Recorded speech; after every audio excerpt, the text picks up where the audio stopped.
William the Conqueror, as he is known in history, was born in Falaise, located in the Normandy region of northern France, sometime in 1027 or 1028.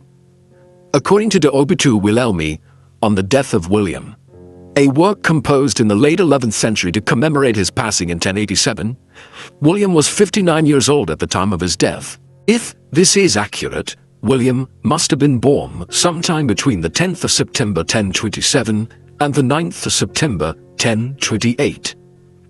Like many other noblemen of the High Middle Ages, William's family did not use a surname, and since his by-name of the Conqueror was one which he acquired much later, we should consider him for the first 40 years of his life as simply William of Normandy.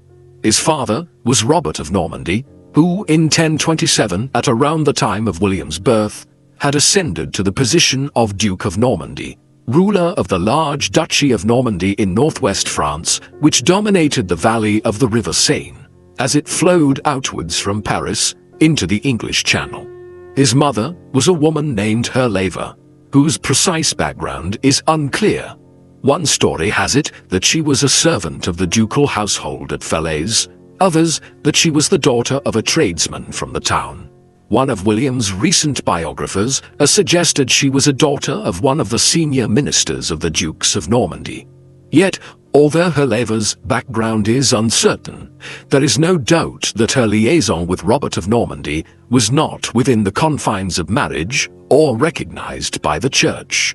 Accordingly, William was not a legitimate child, and although he would succeed his father, he was nevertheless regularly referred to throughout his life as bastardus, or the bastard, in reference to his illegitimacy. The Duchy of Normandy into which William was born, and which he would soon rule, was a relatively new dukedom or territory in France.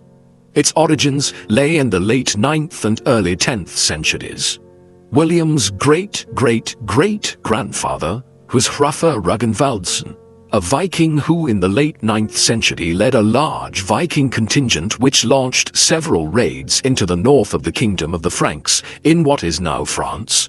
However, unlike many other Viking war parties which simply raided regions and moved on, by the 870s, Hrafn and his Viking followers had settled in the lower Seine River Valley, from where they could exact money from Paris and farm the rich farmland of the Normandy region. This situation lasted until the early 10th century, when eventually the French King Charles III, in 911, decided to accommodate Hrafn as one of his own subjects, rather than continue to be harassed by these Viking warriors. Thus, in 911, Hrafn became the first Count of Normandy, and he changed his name to that which he is most commonly known by today. He called himself Rollo, and in time, his ancestors would adopt the title of Dukes of Normandy. He was also baptized, beginning the process whereby these Norse settlers of northern France converted to Christianity in the course of the 10th century. Thus, William was born into a Norse family, but one which had rapidly Gallicized. For instance, they adopted the languages and culture of their new homeland, speaking French and Latin, and employing laws which were partially Germanic and partially acquired from the civil law of the Romans as it was passed down to the Frankish kingdom. However, they brought some of their own culture to the region as well. Consequently, this was soon understood to be a unique culture which was present in northwest France, one which would have an enormous impact on Europe during the High Middle Ages. The people here were called the Normans, and their culture was Norman culture. The word comes from the term for Normandy, the land they inhabited, which effectively means the land of the Northmen, in recognition of the Normans' origins in Scandinavia. William's childhood is relatively shadowy compared with our extensive knowledge of his later life. He evidently received some sort of literary education, but the details are unclear, other than a nugget of information which reveals that a mysterious Ralph the monk was involved. By the time he was just 7 or 8 years old, the Duke's young son was already being included in ceremonial events concerning the feudal governments of Normandy. For instance, when some of Robert's feudal lords paid homage to him, William was present at these ceremonies in recognition of the fact that their fealty would pass to him one day when Robert died and William succeeded him. One had to grow up fast as a potential lord in 11th century Europe. Easily the most traumatic and momentous event in William's young life occurred in 1035, when he was either 7 or 8 years old. The boy would have been aware, even at this young age, of his father's prolonged absence from Falaise. In 1034, he had undertaken a pilgrimage to visit Jerusalem in the Holy Land. However, on the way home, he fell ill and died at Nicaea, in northwestern Anatolia, in what is now Turkey, on the 2nd of July 1035. When news of his death reached Normandy, the young William, as Robert's only son, though illegitimate, was now proclaimed Duke of Normandy. Rumors which emerged at the time that Duke Robert had been poisoned in Anatolia are almost certainly spurious, and his sudden illness and death could have been owing to any wide range of maladies which were barely understood at the time. William's reign during his minority was chaotic. Already during Robert's reign there had been a number of overly powerful lords exercising too much independence from the ducal court at Falaise, and with an 8-year-old boy now the Duke of Normandy, these tendencies only became greater. Consequently, William's guardians spent much of the 1030s and early 1040s trying to re-establish ducal authority. The situation even declined to the extent that William had to be moved around the Normandy region for his safekeeping. Despite these early challenges, William was able to assume the rule of Normandy in his own right upon turning 15, most likely in 1042. It is from this date that major chroniclers of William's life such as William of Jumièges and William of Poitiers began to describe him as being at the center of events occurring in Normandy. For instance, William's first active military success is described as being the capture of Falaise from a recalcitrant local lord named Thurston Gods. This occurred early in 1043, when William was probably 15 years of age. Thereafter, in the years ahead, he succeeded in re-establishing ducal authority throughout northwest France, aided to a great extent by the King of France, Henri I. The most significant moment in this stabilizing of his rule in Normandy came in the early summer of 1047, when William was on the cusp of entering his 20s. At this time he managed to see off a serious challenge to his legitimacy when his cousin, Guy of Brion, claimed the duchy for himself. William eventually defeated Guy at the Battle of Valais-Dune near Caen in Normandy, following which he imposed a truce of God on the other Norman nobles, a medieval concept which was at its height in the 11th and 12th centuries, and which called for Christian lords to swear vows of peace towards one another. Following this, William cemented his control of the region by appointing his half-brother Odo as Bishop of Bayeux in 1049. A major position in western Normandy. Throughout their accounts of these events of the 1040s, William's biographers and chroniclers, typically monks and other religious figures writing in his own day or shortly afterwards in the late 11th and 12th centuries, were at pains to suggest that the young duke was a major driving force in the reform of the duchy and the consolidation of power in his own hands in the 1040s. However, whether these accounts were exaggerated later or not is open to some dispute. It is also from the period of the late 1040s and into the 1050s that we first hear regular mention in contemporary histories of figures such as William Fitz-Osbern and Roger de Montgomery as acting as William's advisors. These men would advise William for many years to come, and their appearance in the historical record at this time gives the impression that a stable and coherent government had been formed in the late 1040s. Several of these individuals would also be William's closest confidants and commanders when it came to his famous invasion of England many years later. Thus, By mid-century, William had strengthened his control over Normandy and ended the instability which had characterized the region since the early 1030s. Having done so, William's thoughts turned towards securing his line. In 1050, he married Matilda of Flanders, the daughter of Count Baldwin V, in what is now southern Belgium. Baldwin was one of the most powerful rulers in northern Europe at the time, and the marriage was a major diplomatic coup for William.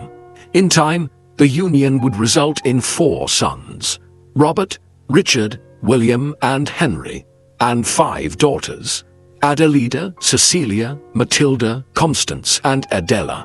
2 of these sons would sit on the throne of England in time to come. William's career subsequent to 1050 and the events which have made him one of the major figures in English history must be assessed in light of developments in England as far back as the 1010s. In 1013, Sweyn Forkbeard, the King of Denmark and ruler of the Danes, a Norse people who had been raiding Britain extensively since the 980s, conquered England and usurped the throne from King Ethelred, the head of the Wessex line of kings. Although Ethelred quickly fought back and resumed the kingship in 1014, he died in 1016, making his son, Edmund Ironside, the new king. However, Edmund was now cast into a new war with the son of Sweyn Forkbeard, Canute, by the end of 1016. Canute had managed to seize control of much of England from Edmund, and when the Wessex king died in November, Canute proclaimed himself king of all England. A powerful ruler who now reigned over a North Atlantic empire, stretching from England east to Denmark and north into Norway. He would rule until 1035 and was remembered as Canute the Great. Despite Canute's ascendancy, the Wessex line was not wholly defeated. In 1016, Ethelred's other son and Edmund Ironside's brother, Edward, fled with the rest of the family across the English Channel.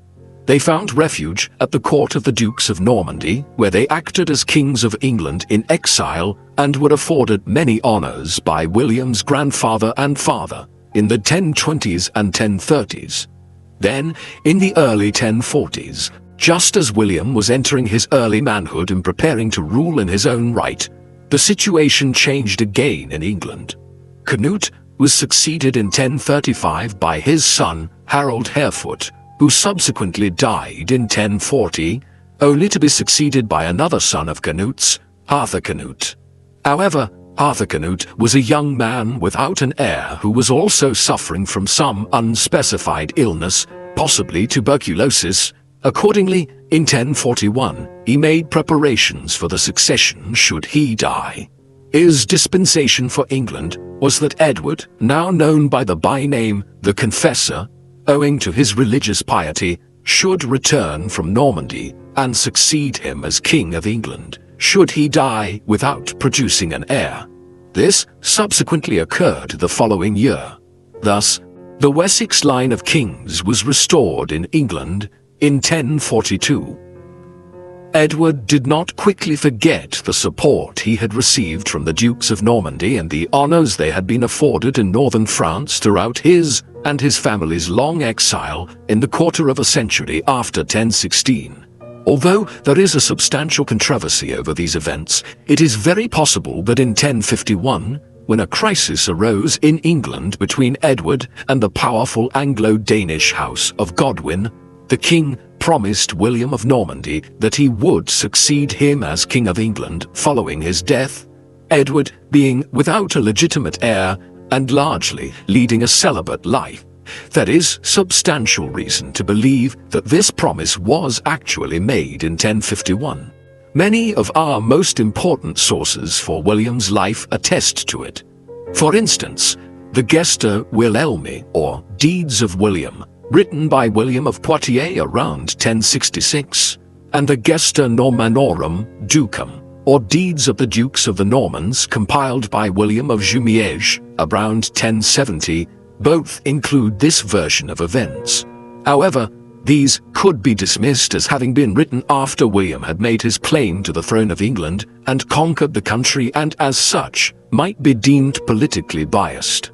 But there is also evidence from the Anglo-Saxon Chronicle, a long history of England in the Middle Ages, which predates William becoming king.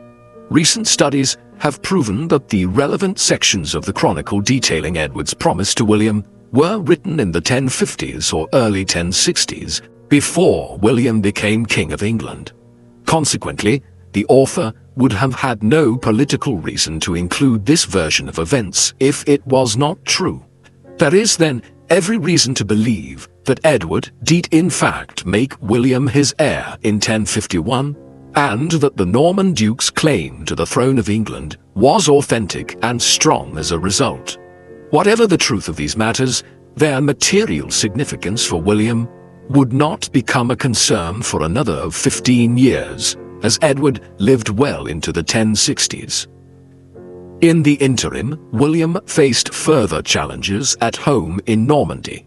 Despite his earlier alliance with Henri I of France, William clashed with the French monarch on several occasions in the 1050s, a result of the splintered and decentralized power arrangement which predominated in France throughout the 11th century. Several invasions of Normandy were undertaken by Henri between 1053 and 1057. But when William won a substantial victory against the king and his allies at the Battle of Hastings in August 1057, the tide was turned.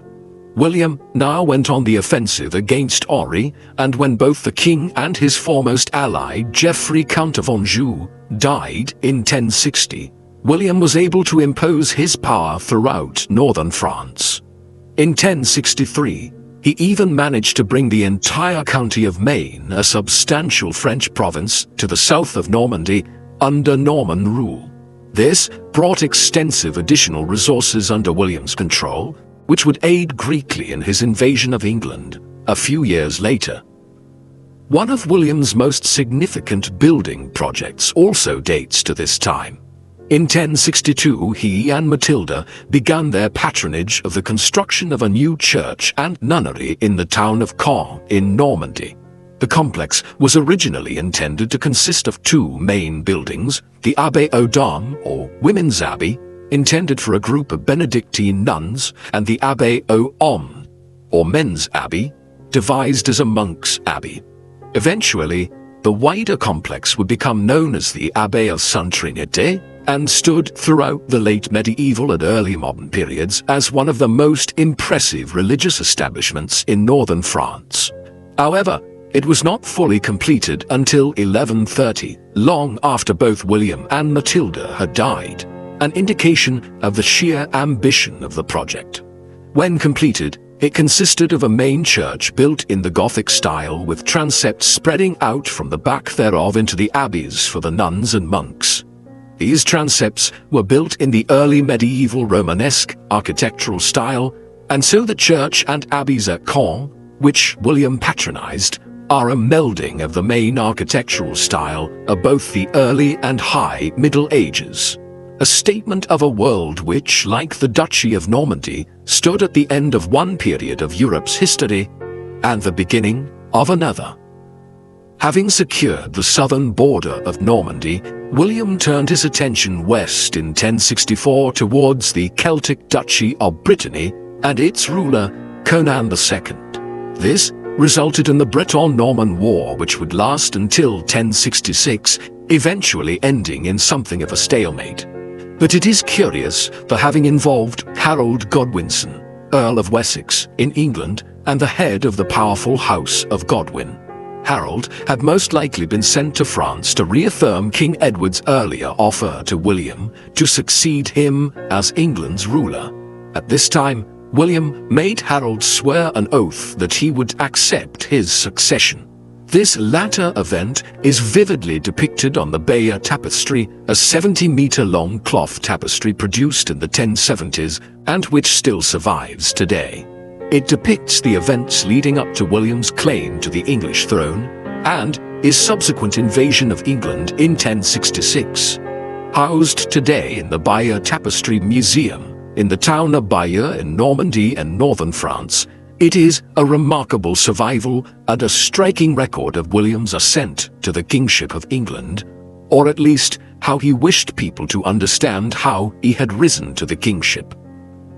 The meeting of William and Harold in northern France in the mid-1060s was to take on a striking significance in early 1066. King Edward the Confessor, by now in his 60s, fell into a coma late in 1065. He never fully recovered, and he died on the 5th of January 1066 in London. He still had no clear heir, and Edward's lack of clarity and indecision over the succession now opened a window of opportunity for Harold. The following day, on the 6th of January, the Anglo-Saxon Witan, the Assembly of Anglo-Saxon and Danish lords and members of the ruling class of England, met and proclaimed Harold as the new King of England. The stage was now set for a major showdown with William. Within weeks, plans were underway in Normandy for William to enforce his claim as Edward's successor. Indeed, it is almost certain that William had been preparing politically and militarily for Edward's death throughout the 1060s. Hundreds of warships and transport boats were now gathered or placed under construction in the ports of northern France, and William reached out to his recently acquired subjects and allies from across northern France to aid him in his invasion. A debate has arisen in recent years as to how William actually prepared his invasion force. This was, by some standards, the largest amphibious invasion and action undertaken anywhere in Western Europe since the days of the Roman Empire. But the Romans were the dominant power of the known world at the time and capable of massive logistical operations, whereas William was the duke of a minor principality in northern France by comparison. How then, many medievalists and historians have wondered, did William prepare such an invasion force and transport it across the English Channel in such a short period of time? What historians of this subject increasingly believe is that the Norman invasion of 1066 was only made possible by the diffusion of new technologies to northern France from other parts of Europe in the course of the 11th century. For instance, William's army would have involved upwards of 3,000 war horses. Studies have concluded that the kind of longships and galleys used in the North Atlantic during the early Middle Ages simply could not have carried these across the English Channel in anywhere near the necessary amount of time for him to have carried out his campaign in 1066. Instead, William was relying on a specific type of ship for transporting horses, the design of which had reached Normandy from the Byzantine Empire and the Eastern Mediterranean in the first half of the 11th century. Thus, from a logistical point of view, the Norman invasion of 1066 and William's expedition was only possible because of the changing nature of medieval Europe in the 11th century and the increasing diffusion of knowledge and technologies around the continent. William was not the only claimant to the throne. Harold also faced a challenge from his own brother, the Earl of Northumberland, Tostig. As the Earl of a large domain in northern England and a member of the powerful House of Godwin, Tostig had his own considerable support to claim the throne. He had already been implicated in a rebellion in the north in 1065 prior to Edward's last illness and death. Now, in 1066, he clashed directly with Harold, who banished him from England.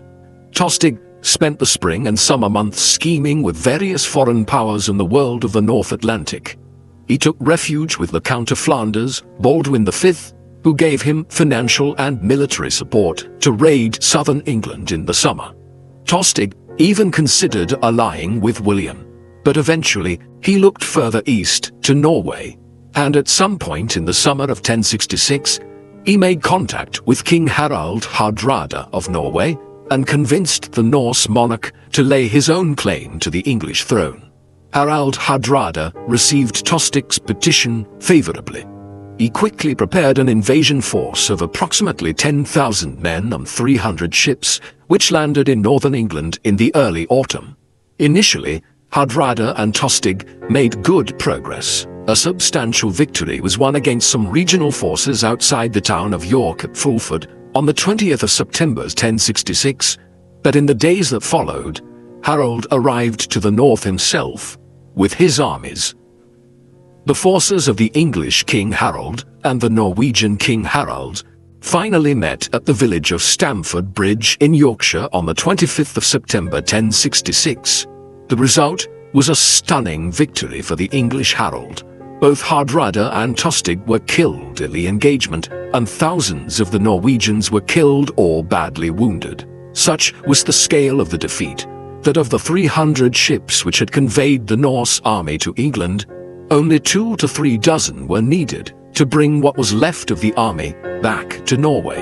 Harold had seen off the first major threat to his rule, but the greater one waited to the south, and the distraction created by the northern invasion of Hardrada was not insignificant in the campaign which followed. Having spent the summer rallying his allies and supporters in France, William's invasion force of perhaps somewhere between 8,000 and 12,000 men crossed the English Channel on the night of the 27th of September, making their full landing near Pevensey in East Sussex on the morning of the 28th. The date is significant, as Harold had been making preparations in the south throughout the summer and early autumn against William's landing, but the invasion by Hardrada and Tostig in the north had drawn his forces away, allowing for a smoother landing in the south. Thus, the stage was set for the final showdown between Harold and William. Having disembarked, William moved his forces to the nearby town of Hastings in late September and early October, and in the process his forces devastated the surrounding Sussex countryside, requisitioning food supplies for the army and also as a form of psychological warfare. No sooner had he defeated Hardrada in the north than Harold had to quickly make his way south to see off the second invasion. On the other hand, William did not advance north towards London and Harold's forces. He was content to wait and allow Harold to come to him in Sussex. His reasons were twofold. First, he had established a strong base of operations at Hastings with good supplies collected from the surrounding region. Secondly, he did not wish to sever his lines of communication with his fleet by advancing inland.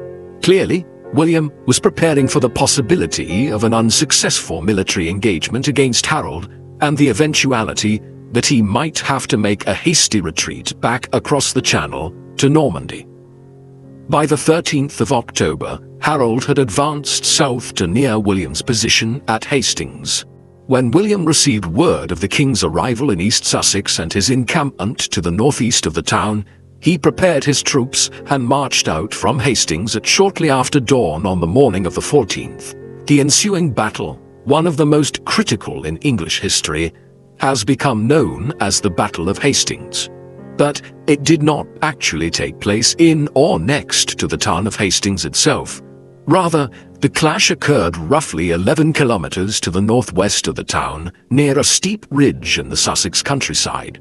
The area is now the site of the village of Battle, named in honor of the conflict which occurred there nearly a millennium ago. The exact specifics of how the battle played out are a matter of some dispute, not least because contemporary histories and accounts tended to greatly distort events for political reasons in its aftermath. For instance, the number of troops involved are usually exaggerated to a great extent. Nevertheless, historians today are agreed on the general facts of the battle. William brought at least 7,000 men with him out of Hastings, and perhaps as many as 10,000. A large proportion being Norman heavy cavalry, the elite warriors of 11th century Europe.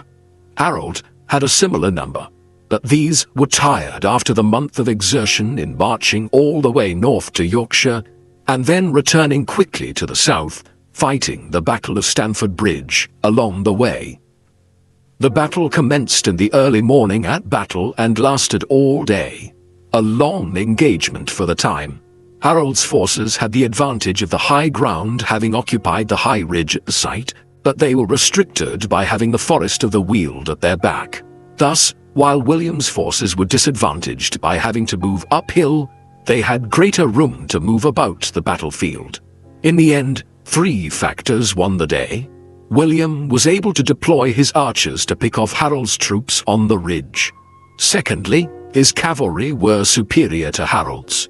But the most significant factor was William's generalship. Throughout the day he used a number of feigned or pretend retreats to disrupt the English lines and strike at weak points in Harold's arrayed men. These attacks eventually reduced considerably the number of Harold's elite troops, the housecarls, in the English Shield War. These were replaced by auxiliary troops, but eventually the barrage of feigned attacks and strikes at weaker points in the English King's Shield War proved fatal. It was during one of these feigned retreats late in the day that Harold himself was struck down and killed. With the king dead, the Anglo-Saxon and Danish forces allegedly broke. Many fled and others surrendered. Thus, by the time the sun set on the 14th of October 1066 over the field at Battle and near the town of Hastings, Harold Godwinson was dead and William of Normandy was one gigantic step closer to claiming the English throne. Any assessment of the Battle of Hastings does also need to bear in mind the adage that history is written by the victors. Our sources for the battle and indeed much of the wider Norman conquest of England come almost exclusively from Norman writers who were sympathetic to William and naturally critical of Harold, or from other sources such as the Bayeux Tapestry, which were unequivocally pieces of propaganda designed to extol William's victory.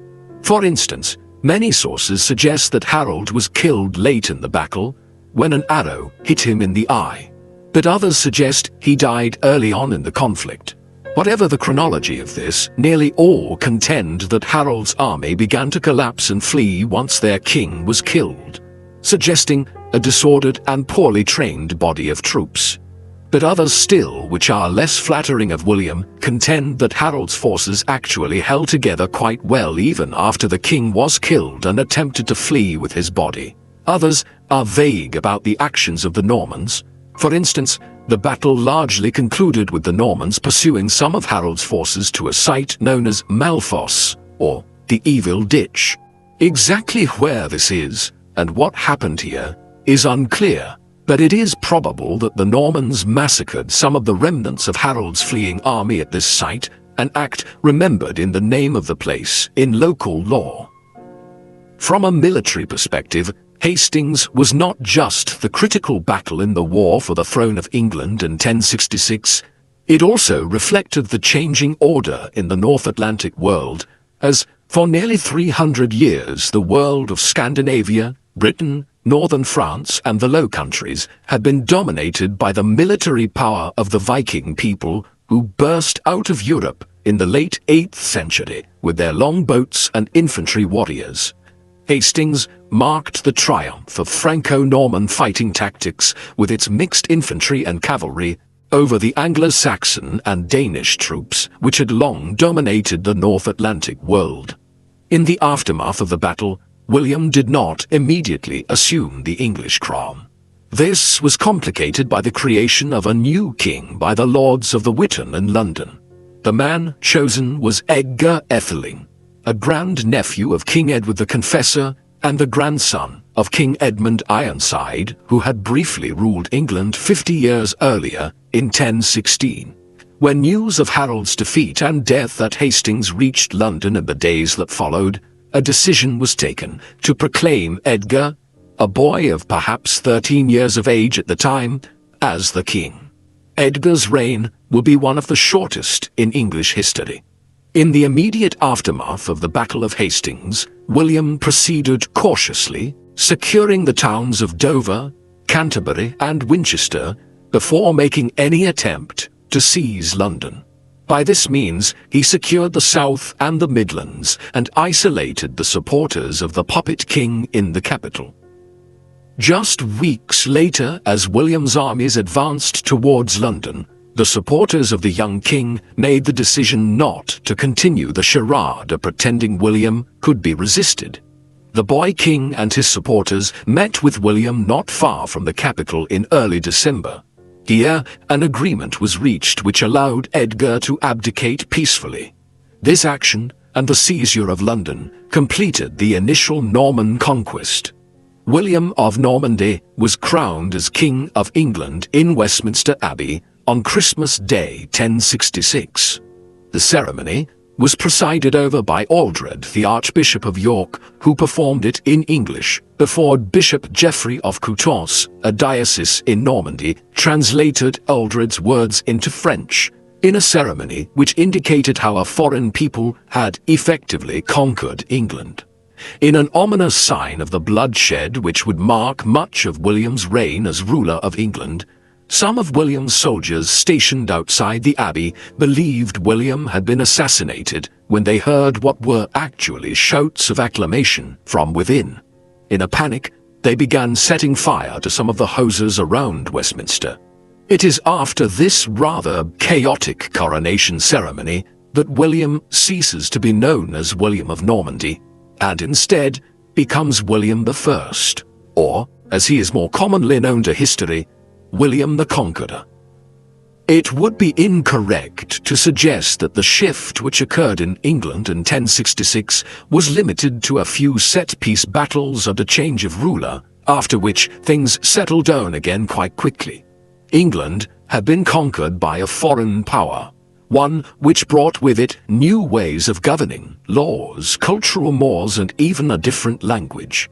As we will see, over the next 20 years of his life, William and his Norman followers would transform England from a hybrid Anglo-Saxon and Danish land into a new Anglo-Norman kingdom. As one of the great historians of medieval England, Richard Southern, once noted, no country in Europe between the rise of the barbarian kingdoms in the 5th century and the 20th century has undergone so radical a change in so short a time as England experienced after 1066. Some of these changes were immediate. The changing order saw thousands of Anglo-Saxons and Danes who had been strong supporters of the House of Wessex or the Danish lords flee England, either for Denmark, Norway, Scotland, or even neighboring Ireland. Many would attempt to organize new invasions to restore the old rule of the Anglo-Saxons and Danes, but most would never return. In their place, William brought in thousands of Norman settlers from France, perhaps as many as 20,000. These medieval colonists did not enormously dilute the existing population, which is believed to have been somewhere around 2.5 million people in England by the mid-11th century. But they did place a strong body of Normans in positions of power in many of the towns and villages up and down 11th century England. Over time, these newcomers transformed English society. The most obvious and enduring sign of this was the introduction of the language of the conquerors, Anglo-Norman, a dialect of Old French with some traces of Norse in it, reflecting the Viking heritage of the Normans. Over time, much of the diction of Anglo-Norman was absorbed into English, thus fundamentally altering the language spoken in England into a hybrid of Germanic and Romance languages. This process would take centuries to fully occur, however, and for the remainder of William's reign, the conquering class spoke a version of French, and the bulk of the population still spoke Old English. Thus, bilingualism would have become necessary for many working in government or as traders in London and other towns from the late 1060s onwards. Along with this lingual change, shifts in the functioning of government and the law also occurred. Law French became the language of the courts, a position it would hold legally until the 18th century. Moreover, the court system became more centralized under Norman rule, a move which helped in the development of the common law in the 2 centuries that followed. A truly positive development which followed from the Norman conquest was the gradual phasing out of slavery as a major feature of society in England. Already, by the time of the Norman invasion in 1066, slavery was a far less common practice within Norman society than it was in England and Britain. The Domesday Book, which, as we will see, was compiled in the mid-1080s, 20 years after the Norman conquest, indicated that there were some 28,000 slaves officially listed in England. While such figures were doubtlessly inaccurate to some extent, given the issues in precise record-keeping during the 11th century, this was clearly a significant drop on the number of slaves which had been present in the country prior to 1066, suggesting William and his followers had manumitted or freed many slaves following the conquest. This process continued thereafter. Slavery was not banned in England, nor indeed was it in most of Europe until the 19th century, but it was gradually phased out. By the 12th century, the number of slaves in England had declined by as much as 30% on what it had been prior to 1066, and this process continued during the 12th and 13th centuries. By the late Middle Ages, slavery was considered something in England, as elsewhere in Europe, which could not be imposed on fellow Christians. Another very substantial change which William brought about was his reform of the English Church. At the time of the conquest, the Church in England was very loosely organized. William tied it much more closely together and appointed several followers to senior positions in order to impose uniformity. Lanfranc, a celibate Benedictine monk, was made Archbishop of Canterbury in 1070, the same year that William's chaplain, William of Bayeux, was made Archbishop of York. Between them, the pair oversaw the creation of a centralized Anglican church which strove to maintain its independence from the papacy in Rome on many matters, an independent streak of Anglicanism which foreshadowed many developments in the English Church in years to come. But the real heart of the changes wrought throughout England in the aftermath of the Norman conquest lay in the sphere of land ownership. William had many followers who had supported him, not just in his campaign against Harold in 1066, but through several periods when he needed their military and political support in the 1040s and 1050s. England was now their bounty. We can gain an insight into just how great this land transfer was from the Domesday Book. It comprises a vast survey of land ownership in 11th century England, 2 decades after the Norman conquest, and was the most extensive account of land ownership produced for the country until the 19th century. What it reveals is the manner in which William rewarded his French and Norman followers of the aftermath of the conquest by granting them vast territories throughout the country. Leading lords and followers had enormous estates bestowed on them. These were often huge chunks of land in geographically strategic regions, which they were also expected to control in the interest of the Normans as the conquerors of this foreign land. For instance, one of William's strongest supporters, Robert de Beaumont, heir to the title of Count of Murat, in Normandy, had fought with William at Hastings. He was rewarded with over 90 manors in England in the years that followed, strategically centered around Warwickshire and Leicestershire. Thus, this leading companion of William's was to hold the English Midlands for the Norman interest and was given enormous estates in the region with which to do so in the years ahead. The new Norman stone castles, which eclipses the wooden Motte and Bailey fortifications which the Danes and Anglo-Saxons had preferred in England up to that time, would have begun to appear throughout the countryside as a means of securing Norman rule here if the Anglo-Saxons and Danes should rise up. In recognition of his immense authority in the area, Robert was made the first Earl of Leicester later in his life. He was not alone in being placed in a position like this.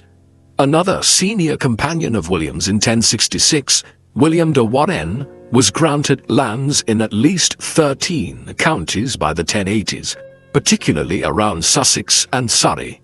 He was ennobled shortly before his death in 1088 as the first Earl of Surrey.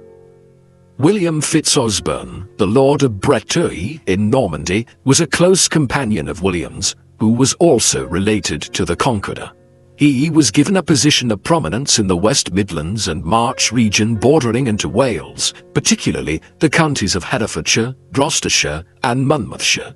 Here, he was given Clifford Castle, Berkeley Castle and Monmouth Castle as imposing symbols of Norman rule, fortifications which he expanded significantly. He was also quickly made Earl of Hereford to symbolize his preeminent position in the English West Midlands. Through these measures, William and his Norman companions imposed their rule over England in the years following the conquest. This was not a benign conquest. Enormous land transfers of this kind severely uprooted people and turned England upside down. Moreover, the conquest itself in late 1066 caused severe devastation of the countryside of southern England. It was not long before it provoked resistance. In 1067, William had returned to France to oversee his domains there. Unrest began rising as soon as he left for France. When he returned to England later that year, an extensive program of castle building had already been undertaken by William Fitzosborne to try to impose greater control over the regions beyond London and the home counties, and early in 1068, William campaigned into the West Country, where Norman rule was being resisted. It is hard to minimize the role Fitzosborne played in this element of the conquest for his cousin. As well as establishing castles in the West Midlands and the March region where he was appointed as the Conqueror's primary representative, he initiated the construction of numerous other castles in southern England on the new king's behalf. These included Carisbrooke Castle on the Isle of Wight, where a fort had been built by the Romans a millennium earlier and adapted for further uses by the Anglo-Saxons and Vikings in later times. Fitzosborne oversaw the construction of a new castle here, which would later gain some infamy as being where King Charles I was imprisoned by Parliament in 1648 prior to his being put on trial and executed. Fitzosborne would have emerged as perhaps the single most important figure in England in the 1070s and 1080s, had he not eloped to the Low Countries in 1070 in an effort to establish himself as the new Count of Flanders, an ambition which resulted in his death at the Battle of Cassel in February 1071. The late 1060s saw perhaps the greatest threat to the newly established Anglo-Norman kingdom. A major rebellion broke out in Northumberland in 1069, which coalesced around the figure of Edgar Atheling, the House of Wessex member who had briefly been proclaimed king in London in the winter of 1066.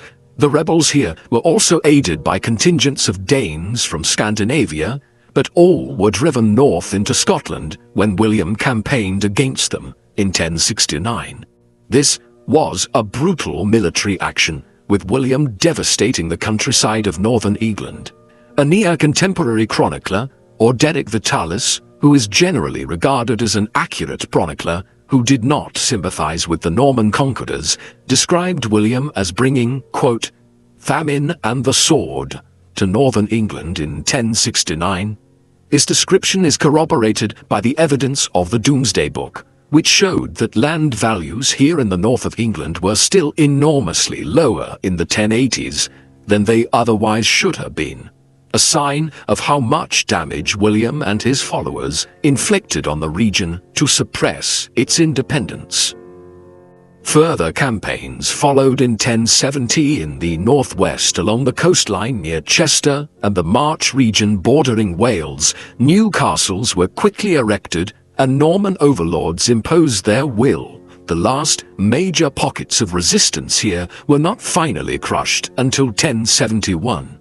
Thus, we might consider that far from being a short military conquest in 1066, the Norman conquest was actually a long 6-year campaign in which England was subjugated by the Normans through a brutal strategy of military conquest, enforced famine, and the replacement of the Anglo-Saxon and Danish aristocracy with a new nobility of Norman knights, ruling the country from their imposing stone castles. The campaign in the north of England, or the Harrying of the North as it has become known, was at the apex of the campaign of destruction. Between 1069 and 1071, the countryside around towns and cities like York was effectively laid waste, leading to such extreme famine and migration that it is now understood that tens of thousands of people probably starved to death in northern England at this time, while in some parts of the northern counties the population had declined by as much as 75%. Even years later, a result of the methods employed by the Normans here during the conquest. Many people simply fled to Scotland and overseas in the wake of the arrival of the Normans. Thus, the Norman conquest of England was not a sanguine transfer of power from one ruler to another as a result of a battle in southern England in 1066, but an extremely bloody process which disrupted the lives of people all over England for many years. Hand in hand with this brutal policy of military subjugation, William also implemented a propaganda campaign in the late 1060s and 1070s to justify his invasion of England and the benefits of Norman rule. We have already seen that writers such as William of Poitiers and William of Jumièges were writing soon after the conquest in ways which depicted William's career leading up to 1066 and the actions of that year in a favorable light. For instance, William of Jumièges, who was certainly a Norman monk favorable to the new king, and who must have been in his 60s by the time of the conquest, began working in the late 1060s, while England was still in the process of being pacified by the Normans, on the Gesta Normanorum Ducum, meaning deeds of the Dukes of the Normans, an extremely favorable account of the Dukes of Normandy, particularly William, and his reign since the 1040s. These reverential accounts of William the Conqueror would shape the perception of him in a very positive light for centuries to come. Other efforts were more visual and symbolic. The Pope in Rome, Alexander II, ordered in 1070 that William and his followers should do penance for the sins they had committed in killing many people during the conquest, and in the months and years after, William took this as an opportunity to further glorify the conquest. The penance he undertook was to order the construction of an abbey for the religious order of the Benedictines. It was to be built on the battlefield to the northeast of Hastings, where William had effectively won the throne of England in October 1066. The altar of the church within the abbey was apparently placed at the exact location where Harold had fallen during the battle.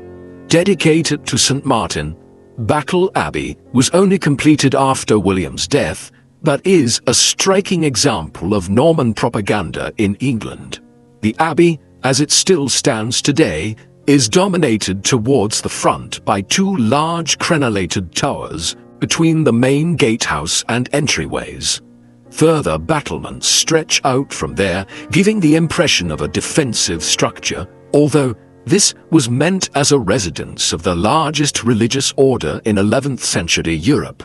Elements of the abbey have either been damaged in the intervening millennium since its construction or were moved for safekeeping at various points, such as during the English civil wars of the mid-17th century. One of these is understood to have been a triple light stained glass window depicting St. John the Baptist and the crucifixion of Jesus. The abbey is also believed to have housed the Battle Abbey Roll, a commemorative list of the main companions who accompanied William on his expedition to England in 1066 and who fought at Hastings. While historians of medieval England generally do believe that the Battle Abbey Roll existed, it has not survived down to the present day, and instead, William's decision to commemorate his allies and companions in this way is only known to us second-hand from accounts such as Raphael Holinshed's Chronicles, written in the late 16th century. More famous than Battle Abbey and the Battle Abbey Roll is the Bayeux tapestry previously mentioned. Its exact origins are not entirely clear, but it is assumed that it was commissioned either by William's wife Matilda or his half-brother Odo, Earl of Kent and Bishop of Bayeux. The latter theory seems the more likely, and if so, it was very likely that Odo had it commissioned to be placed in the newly built Bayeux Cathedral when it was consecrated in July 1077. Yet, Even if Odo did commission it, it is highly unlikely that William was not aware of the project or had not granted it his seal of approval, because, as a visual display of the official history of the Norman conquest standing in Bayeux Cathedral from 1077, the tapestry would have told William's subjects in Normandy the story he wished them to believe about how he had come to be the King of England. It consists of 58 individual scenes, many of which are given Latin titles to aid the viewer's interpretation of what they are seeing. These primarily refer to events which occurred between 1064 and 1066, beginning with Harold's visit to France and his acknowledgement of William as King Edward's designated successor. As such, the scenes highlight the contested nature of the English kingship in the 2 years prior to William's invasion of England, and the tapestry concludes with his victory at Hastings. Throughout, it seeks to legitimize the conqueror's claim to the English throne, in law, as a result of the events of the mid-1060s, and then to celebrate his military triumph in southern England when he elected to press his claim through force of arms. There is a providential aspect to the narrative employed as well, with one scene featuring Halley's comet and showing a future vision of an invasion fleet. The idea here is meant to be that William's invasion and victory were foretold by the heavens, and that the passage of the comet over England in 1066 was believed to be an omen of the favor William's cause was held in. Overall, the Bayeux Tapestry is a highly sophisticated piece of political propaganda by the standards of the 11th century, one which affirmed the just nature of William's ascent as King of England and the Norman conquest of Britain. In the aftermath of the final conquest of the country, William made clear his priorities in terms of his domains. They lay in France, and for the remainder of his life, some 15 years, he would spend approximately 4/5 of all his time in Normandy and elsewhere on the continent, only returning to England for short periods of time. Our natural inclination to think that William would have made England his home in the 1070s is based on our knowledge of England's later position as a great world power. But in the world of 11th century Europe, the real heart of William's territories lay in France, closer to the center of Norman and French culture, which was gradually spreading out to conquer many other parts of Europe, notably much of southern Italy and Sicily. He was also needed in France, as unrest arose there in the mid-1070s and forced him into several years of military campaigning. Firstly, to resume control of the county of Maine in 1073, following a revolt which had broken out there during his absence in England, and then to campaign against the French, whose power was being restored under the new monarch, Philippe I. These difficulties in France were not the only ones which William faced in the 1070s.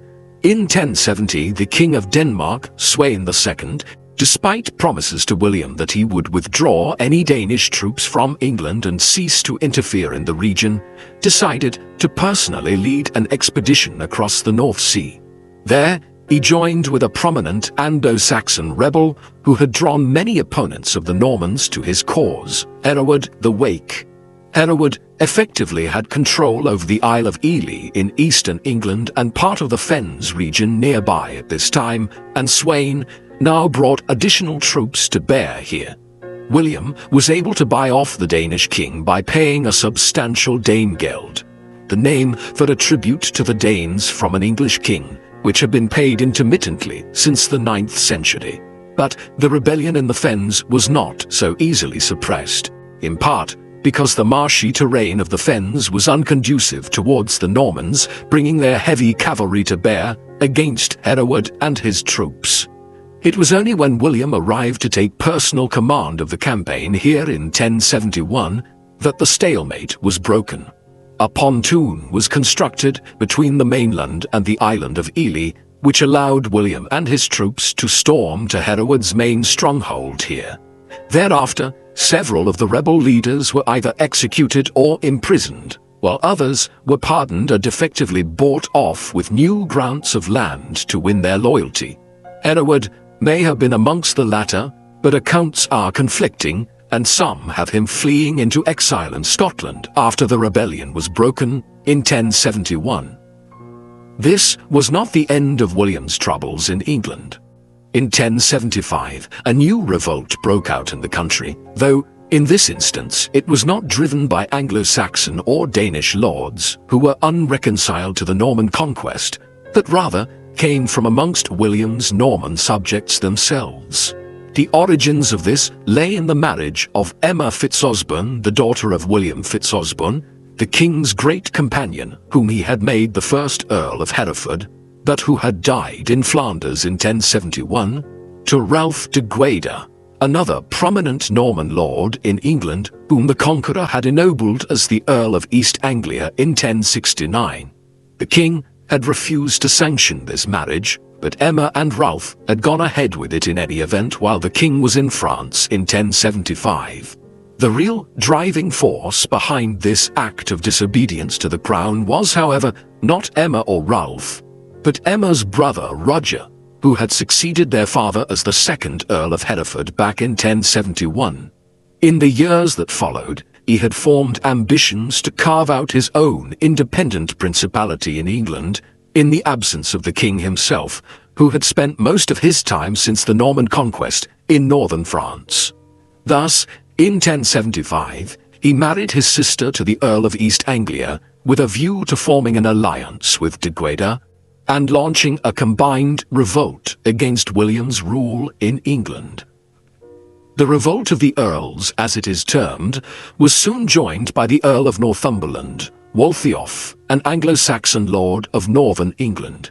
The combination of three of the most powerful lords of England in revolt was a major threat to William, but the king benefited from a number of fortuitous events in the first weeks of the rebellion. First, Waltheof lost heart quickly and decided to abandon his allies, while the leaders of the English church and the southern nobility rallied to the king's cause and raised troops to prevent the southern descent of Hereford and East Anglia while William was preparing to return to England. By the time de Guader made his move from Norwich towards Cambridge, a large royal army had been gathered to confront him, and he fled to Denmark, leaving Emma to oversee the defense of Norwich. Eventually, she negotiated terms whereby herself and her new husband were allowed to retire quietly to some lands they held in Brittany, in northwestern France, in return for relinquishing their estates in England. The Earl of Hereford was not so lucky, and William had him imprisoned following the crushing of the revolt. He would remain confined for the remainder of the king's reign. While the revolt of the Earls in 1075 posed a clear threat to William's rule in England, albeit one which was easily seen off owing to a number of fortuitous developments, the most pressing issue for William in the 1070s was a family dispute which arose between 1077 and 1080, between William and his eldest son and designated heir, Robert.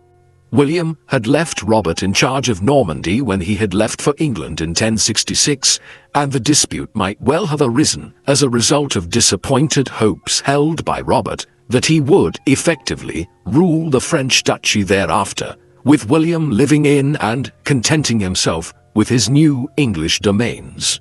The conflict, though settled by 1080, foreshadowed rivalries which were to bedevil the family for years to come. War with Scotland in 1079 brought William back to England for an extended period of time in 1080 and 1081. No doubt the resulting military campaigns throughout Northumberland served to further destabilize a region which had already suffered greatly under Norman rule. It was also during this time that he travelled deep into Wales, firstly on pilgrimage to St. David's in the extreme west of the country, but also as a means of imposing some sort of overlordship over the Welsh princes there, the first in a longer and intermittent process whereby English rule was established in Wales during the late Middle Ages. The final years of William's reign were in many ways an anticlimax after the heights of achievement seen in the 1060s when the Normans had united so much of Britain and France under the rule of one man. A further conflict arose with Robert in 1084, which led to his exile from the Norman court. He would not return during William's lifetime. The mid-1080s also saw an emergency arise within England over an expected invasion of the country by a joint force of Danes and Flemish troops under the King of Denmark, Canute IV, who sought to challenge William for control of the country. Demonstrating the callousness of the Normans towards their English subjects, the new lords of the country implemented a policy of scorched earth throughout eastern England in preparation for the invasion. The idea being to deprive any army which landed of crops and other supplies to sustain themselves. In the event, the invasion never materialized, as Canute died in Denmark before it ever departed, but the Domesday Book attests to the manner in which East England was devastated by the Normans, who prized the military benefit of doing so over the damage it did to the communities who lived here. The perception of England as being a country which was militarily occupied by the Normans in the 1070s and 1080s, rather than a nation which had been liberated by the benevolent Duke of Normandy, is further cemented by William's ongoing building program in the later part of his reign.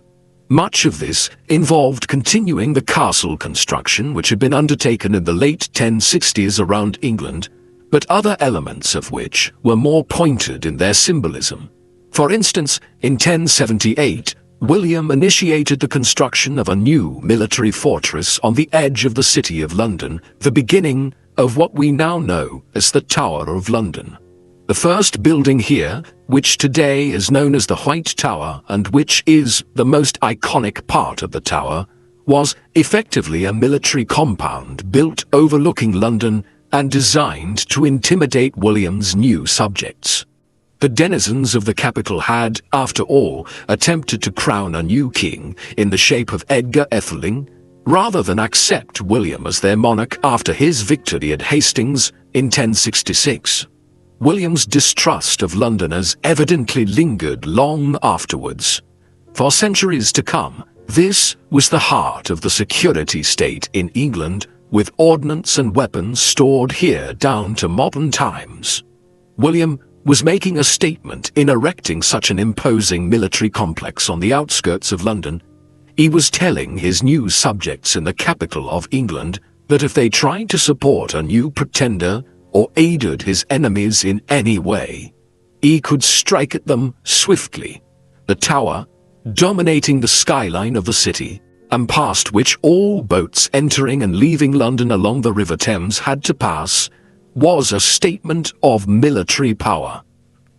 There is also a possibility, one which is seldom commented upon in studies of William the Conqueror's reign, but which is not entirely implausible, that he was considering a military campaign west to Ireland during the latter stages of his reign. Ireland had been a bridge too far for many powers operating from France and Britain in past times. The Romans, for instance, had never tried to conquer the island, though they were familiar with what they called Hibernia and its geography and politics, while the English crown would not launch a full invasion of the Western Island for nearly 100 years after William's time, when Henry II sanctioned an expedition there in the late 1160s. However, there is evidence that William was in contact with some of the primary regional lords and rulers there in the late 1070s and early 1080s, notably the O'Briens of Thomond, in Munster, in the south of the country.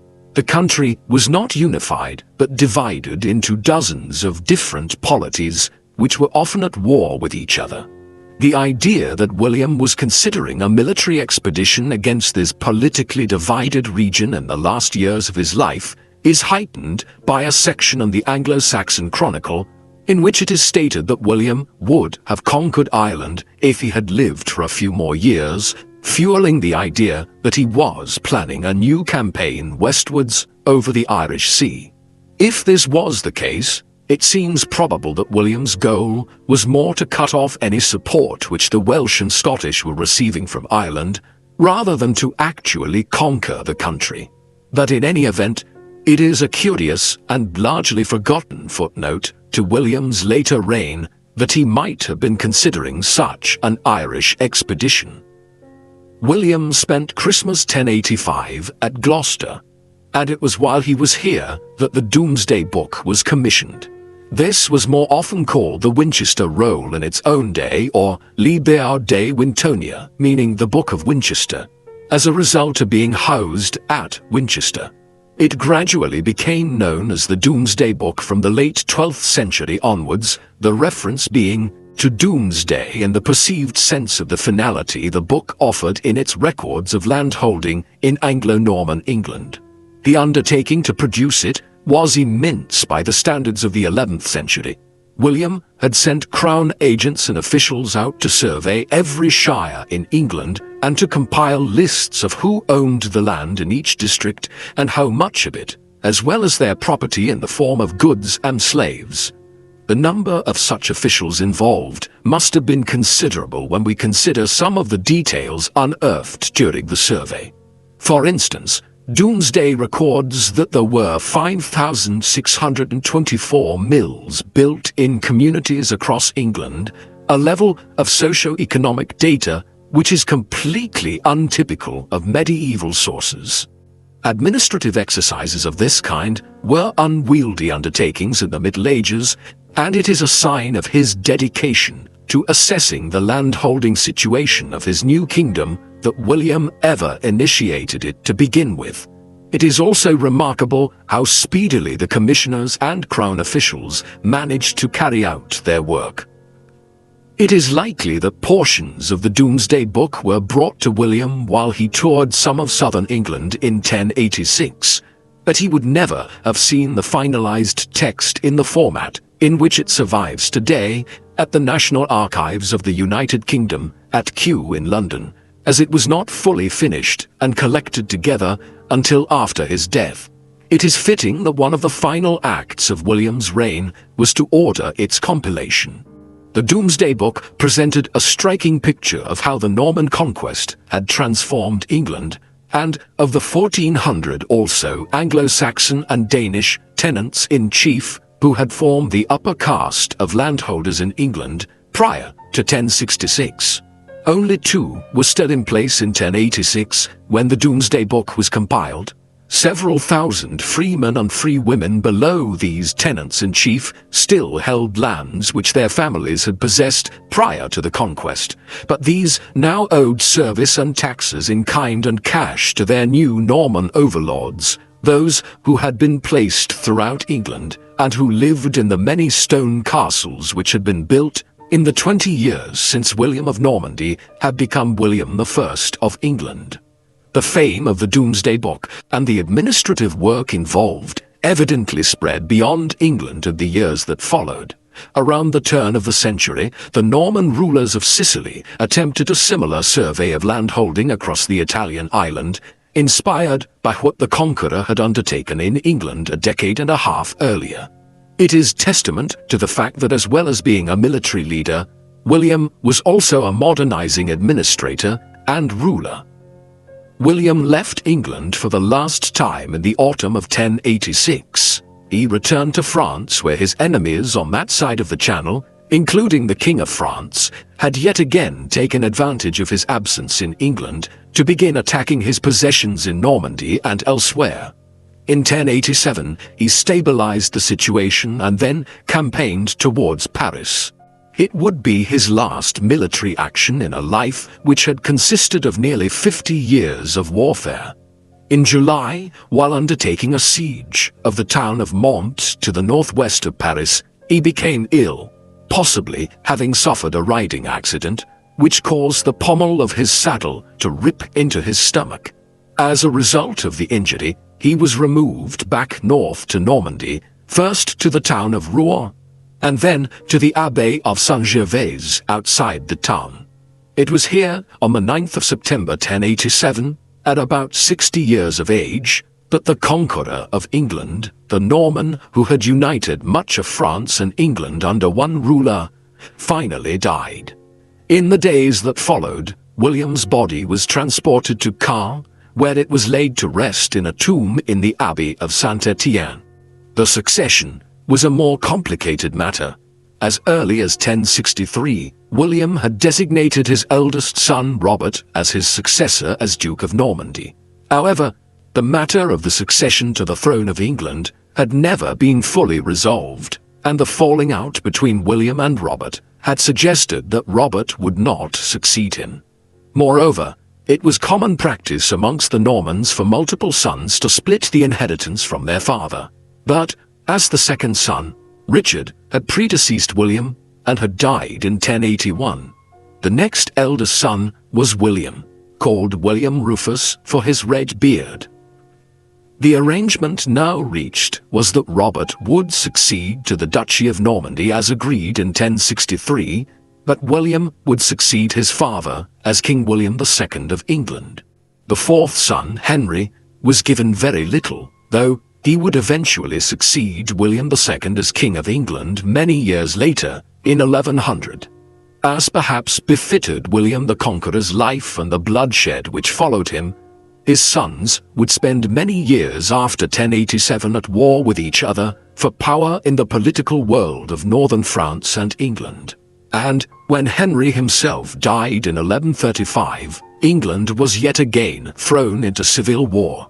Thus, for all that the Conqueror did to transform England after 1066, his immediate family could never peacefully rule the country for very long. While the decades following William's death might have witnessed a gradual decline into family feuding and quasi-civil war in England and Normandy, more broadly, his reign set the template for the history of the English state in the High and Late Middle Ages. For instance, it was William who established the English state along the lines which it would further develop into during the centuries ahead, with English developing as the spoken language, but French remaining the language of the law courts. But perhaps more significantly, it was William who established the new Anglo-Norman state's claim to Wales and Scotland during his reign, while ultimately providing England with a continental legacy in France. This would form the backdrop of English history for the next 400 years as successive kings sought to impose English control over Wales and Scotland with varying degrees of success, and intermittently sought to reimpose English control over significant parts of France, even in the face of the growing centralization of the French state and the Crown's increasing ability to combat the English there. Thus, William the Conqueror set the template for much of England's subsequent history through to the 15th century. William's body and tomb in death have had a turbulent history. He was laid to rest in the Abbey of Saint-Étienne in Caen, in Normandy, next to the Abbey of Saint-Trinité, which he and his wife Matilda had patronized the construction of back in the early 1060s. The first disturbances surrounding his tomb occurred on the day of William's funeral, when a local peasant first disrupted proceedings, claiming the land that the religious buildings there had been built on was his by right. While subsequently that day, as the Conqueror's body was being lowered into the tomb, it was discovered that the passage had been made too narrow. When they forced the body, it damaged it, and a putrefying odor was emitted. Thus, William's damaged corpse was laid to rest. It was exhumed for the first time in 1522 on the orders of Pope Adrian VI. The exact reason for doing so is unclear, but once the local French cardinal had examined the embalmed body and the tomb, he was quickly reinterred. This was, though, just the first of many exhumations during the early modern period. 40 years later, as the French wars of religion broke out across France in the 1560s, a mob of Calvinists in Normandy opened the tomb on the suspicion that the Roman Catholics of the town of Caen had hidden treasure or other valuables in William's tomb. Some of the remains of the Conqueror's body were known to have been damaged and destroyed at this time. What remained was reinterred eventually, but only until the early 1790s, when, following the French Revolution, a fresh mob yet again desecrated the tomb. This time, most of William's bones were thrown into the River Orne. Only a single thigh bone survived.